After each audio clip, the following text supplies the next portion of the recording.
Happy anniversary, failure, my fiancée texted after leaving me at the hospital.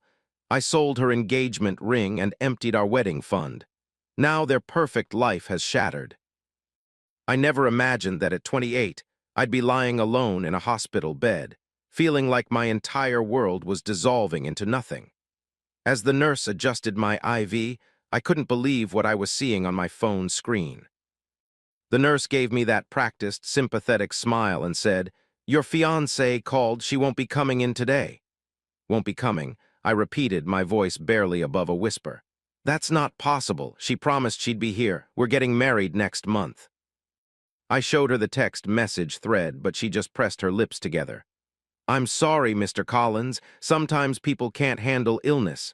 Do you have anyone else we can call?" I felt my chest constrict. No warning, no real explanation, nothing. "She's known about my diagnosis for 3 weeks," I said, my voice cracking with each word. What changed overnight?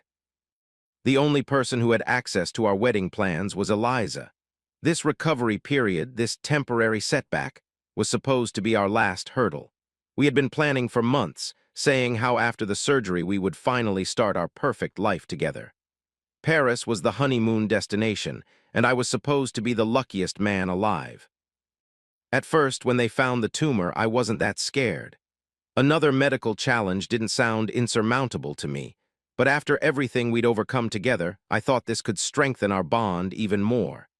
She had been there for every appointment, saying this was a test of our love, that she would be my rock through treatment and recovery. But now, on the day after my surgery, she was gone, and it was clear she couldn't handle the reality. I struggled to sit up in bed and pulled out my phone, trying to reach her again. I didn't expect her parents to respond, so I went straight to Eliza. She always kept her phone close. I texted her.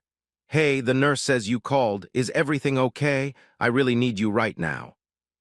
I waited 5 minutes, 10 minutes. The machines around me beeped steadily and the antiseptic smell started to make my stomach turn. Finally, my phone buzzed. I opened the message, expecting some explanation or an apology. Instead, the message from Eliza read, "Happy anniversary, failure." For a moment, I thought it was a mistake. Maybe she'd sent it to the wrong person. But the more I stared at it, the more I realized this wasn't a mistake. It wasn't even a cruel joke. She was doing this deliberately. My heart trembling, the moment stretched impossibly long. I felt a wave of anguish rise in my chest. After everything I had sacrificed for her, helping with her student loans, financing her startup business, buying her a custom-designed engagement ring worth 3 months of my salary just last year, she was still abandoning me at my lowest point. I had worked through countless nights to give her the life she wanted, to be the devoted partner she claimed to need, but this was the final betrayal. I couldn't believe how callous she was, all the promises she had made about standing by me in sickness and in health, but I never thought she'd leave when those vows were truly tested. I gritted my teeth through the pain and typed a reply.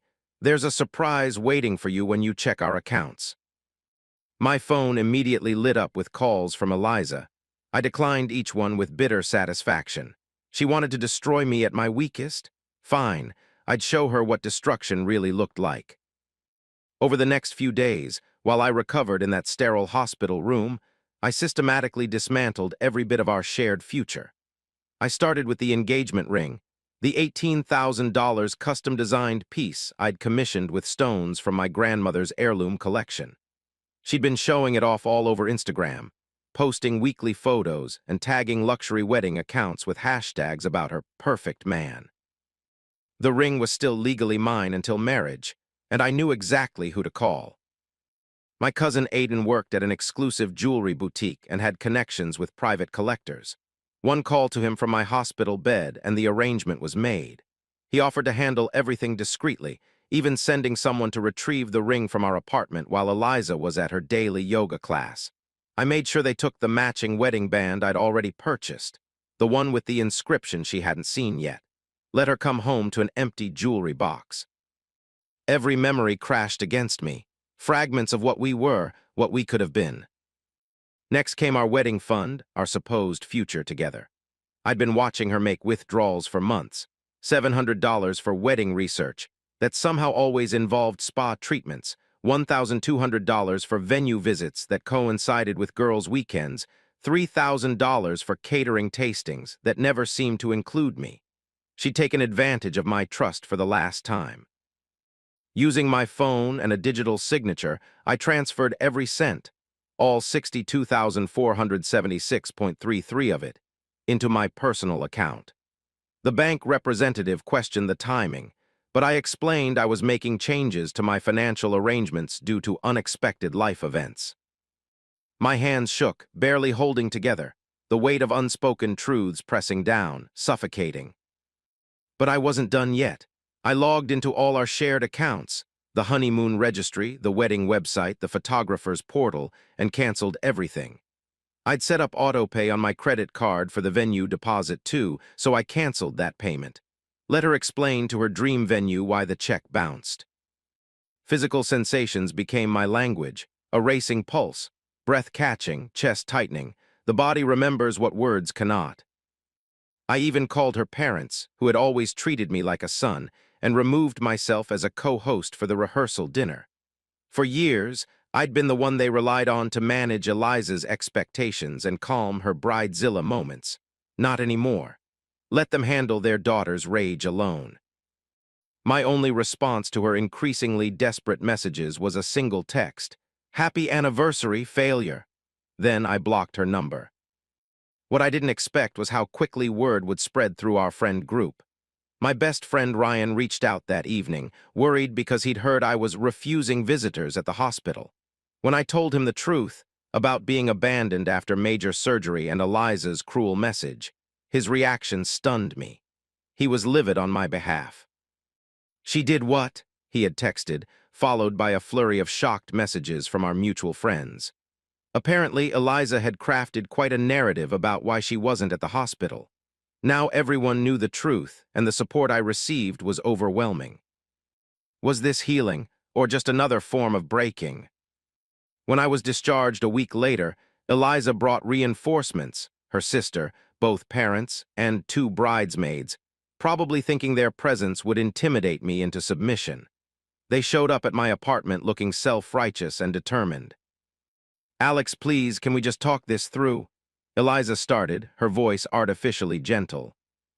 I let them all in, watching as they arranged themselves around my living room like a tribunal about to pass judgment. Eliza tried to minimize everything. "I really didn't handle things well. It was just, the stress of seeing you like that." I panicked. I couldn't help but laugh, though it pulled at my stitches. "Well, then you're going to love how I panicked while you were gone." I told them everything about selling the ring, emptying the wedding fund, and my final decision to cancel our entire wedding. The room descended into chaos. The room felt smaller, memories larger than the walls could contain. A universe of unresolved emotions condensed into this single, breathless moment. Eliza screamed about betrayal while her parents tried to talk about legal implications. Her bridesmaids alternated between comforting her and shooting accusatory glares at me. Even her sister tried to appeal to my better nature, but I barely registered her practiced attempts at manipulation. It was mayhem. The argument continued until my pain medication started wearing off and I finally had enough. I told everyone to leave before I called security. Eliza and her entourage stormed out, but Ryan, who had arrived midway through the confrontation, stayed behind to make sure I was okay. "Listen," Ryan said after things quieted down, "I have an idea. When you're fully recovered, why don't we take that trip to Colorado we've been talking about? The cabin's still available." "Let's get you past this," he added. I hesitated, thinking about the recovery ahead, but then Ryan smiled and said, "Come on, man, you deserve something good after all this." And so I agreed to the mountain retreat. We made arrangements for once I was cleared to travel, and here's the ironic part. We used my half of the honeymoon fund that I'd earmarked for Paris. When Eliza called a month later, sobbing about how she'd made a terrible mistake and wanted to reconcile, I sent a single photo, me standing on a mountain peak with the caption, "Found my better view. Goodbye, failure." Then I blocked her new number. What was left after love dissolved? Just these raw, electric fragments of feeling. We eventually made it to Colorado, and the solitude was exactly what I needed until I returned. My apartment had been broken into, my clothes slashed to ribbons, with "You shouldn't have taken my future" written in lipstick across my bedroom mirror. Eliza's final act of desperate revenge, but she miscalculated, terribly. The aftermath crushed her in ways she never anticipated. I had installed a security system after receiving several concerning emails from her, so I had high-definition footage of her entering my apartment with her spare key at 2 a.m. The video captured everything. Eliza methodically destroying my clothes with scissors, her sister keeping watch at the door, both of them taking selfies with their handiwork before writing their lipstick message. I didn't just file a police report, I made sure the evidence reached the right channels. Her startup's investors received anonymous tips about their newest entrepreneur's criminal behavior. Rising tech star arrested for breaking and entering after failed relationship. The security footage was submitted to the police, and soon her professional network witnessed the collapse of her carefully cultivated image. She was served with papers during an important investor meeting, the officers interrupting her pitch to hand her the restraining order and criminal complaint. Her potential investors watched silently as she fell apart, her professional demeanor crumbling as she was escorted from the building. The charges weren't minor. Breaking and entering, vandalism, destruction of property, and violation of medical privacy. When it was discovered, she'd been telling people false information about my condition. Her parents hired an expensive attorney, draining the funds they'd set aside for her sister's college tuition. The legal battle forced her to put her business on hold, and without my financial support, her startup quickly ran out of funding. Her designer business suits were replaced by increasingly desperate social media posts trying to save her company's reputation. Investors pulled out one by one, unwilling to associate with someone who had become a liability overnight. Within 6 months, she had to move back in with her parents, the same parents who had bragged about their daughter marrying up at every opportunity. They ended up canceling their anniversary cruise to cover her mounting legal costs. The irony lost on no one that they were sacrificing their celebration of love to deal with her destruction of one. The final blow came when she had to sell her luxury car to pay restitution for the damages to my apartment. Each payment she made was a reminder of what she'd thrown away, her financial independence eroding with every check she wrote. Our social circle completely realigned. Most friends sided with me, especially after seeing the footage and learning how she'd abandoned me immediately after surgery. Her bridesmaids stopped returning her calls, uncomfortable with how she'd manipulated them into participating in her version of events. Even her sister eventually reached out to apologize, admitting Eliza had always been self-centered, but she'd been too intimidated to stand against her.